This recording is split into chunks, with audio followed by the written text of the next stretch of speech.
I'm Christopher Hughes, and this is Challenges to Natural Resource Management for San Diego's Coast and Bay. The primary focus of this presentation will be centered around San Diego's coast and bay. Marinas and ports are home to many former wetlands, and an increasing number and tourism brings a constant pressure to increase the number of boat slips and developments along our waterways.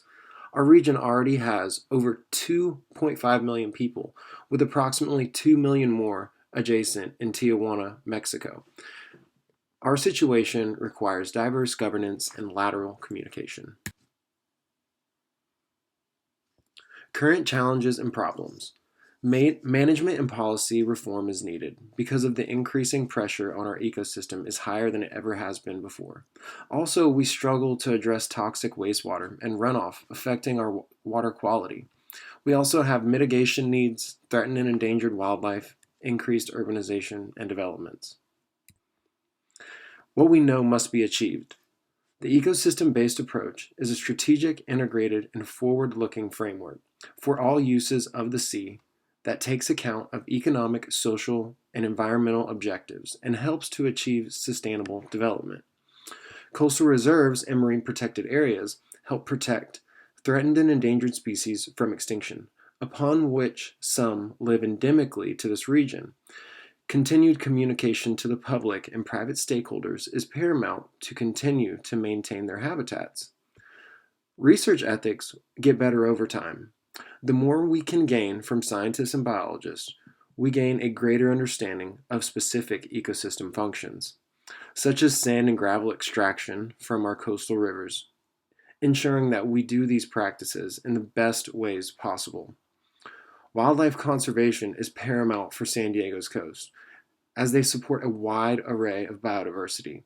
Some examples of conservation areas currently in place are the Kendall Frost Reserve in Mission Bay, owned by the University of California, and is set aside for research. And we have additional areas in North San Diego County. There are several coastal lagoons that are also ecological reserves.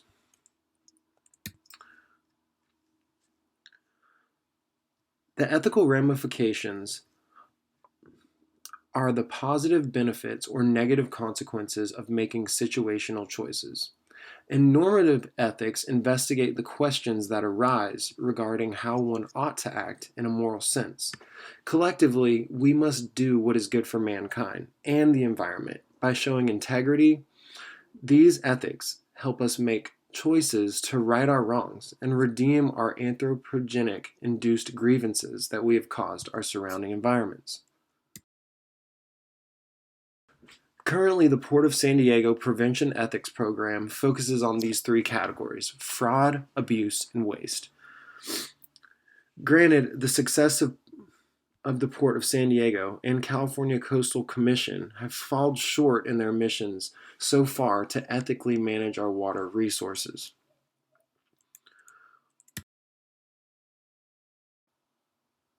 Existing policy and framework, such as the Integrated Natural Resource Management Plan. It focuses on San Diego Bay's natural resources and has been revised in 2013. This plan sets forth a long-term vision and strategy sponsored by two of the major managers of the San Diego Bay, which are the U.S. Navy and the Port of San Diego. Additionally, this plan was prepared and coordinated with the U.S. Fish and Wildlife Service, California Department of Fish and Game, and the National Marine Fisheries Service. Its intent is to provide a direction for the good stewardship that natural resources require, while supporting the ability of the Navy and Port to achieve their missions. This ecosystem-based approach, reflected in the plan, attends to the interconnections among all the natural resources and human uses across ownership and jurisdictional boundaries, so that coastal waters are viewed with a holistic vision rather than a collection of individual species, sites, or projects. The INRMP main objectives: collaborative effort between government and non-government partners, creating a technical advisory committee, and revising the problems with the 2002 INRMP plan. The committee members provided professional and personal experience scientific data, and a reality check on the materials and ideas used. Their varying perspectives helped ensure that sustainable ecosystem-based strategies were considered in institutional, social, and economic contexts to validate the plan's approach. The Technical Advisory Committee identified 9 priority projects for implementation that have my support. 1. Sustainable shoreline structures and habitat enhancement to improve the habitat value through innovative strategies. A restoration business plan, which develops a coordinated interjurisdictional business plan implementing restoration projects. Furthermore, enhancement of the South Bay seeks to integrate cross-jurisdictional governance to create an additional habitat, improving California least-tern nesting habitat, transplanting seagrass beds to support the Pacific green sea turtle, fish abundance, which includes regulated health, habitat monitoring, assessing abundance, diversity, and biomass of fish species, a benthic study to detect changes in quality of benthic invertebrate assemblages, especially with respect to the food for shorebirds and overall ecosystem health. Also, a water and sediment quality monitoring to evaluate spatial and long-term trends of contaminants of concern. Invasive species monitoring, detection, and an education program. A shallow, unvegetated habitat value study and assessment. And finally, a cooperative mitigation management and banking plan will be put into place to develop interagency agreements for the purpose of accomplishing larger and more ecologically effective projects, such as future dredging proposals. Right now, the existing policies addressing these challenges are in need of reform. For instance, state.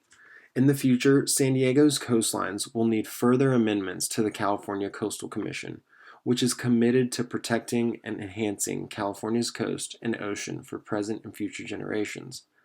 Federally, the U.S. Fish and Wildlife Service announces that a final comprehensive conservation plan and environmental impact statement for the South San Diego Bay National Wildlife Refuge is now available for review.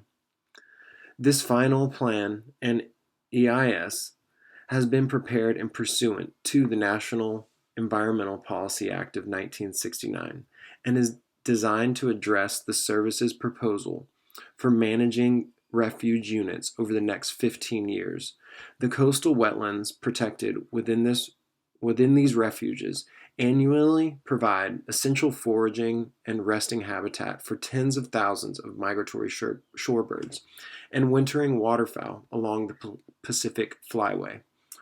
Lastly, internationally, the U.S. Environmental Protection Agency has roughly secured $300 million under a 2019 trade agreement with Mexico and Canada.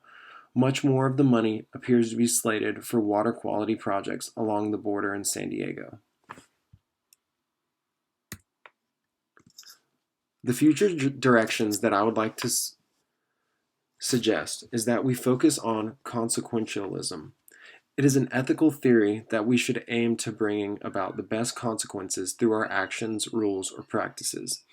Standard forms of consequentialism are maximizing, aim at the best expected outcomes of all available options, and require us to take a whole outcome into account, including the outcomes of omitting to do things we could have done, as well as research ethics that are needed to explore the nature, causes, and consequences of the increase in extreme positions on climate and energy policies across political parties and individuals. Together, we can ensure a healthy planet and ecosystems for us all. Thank you.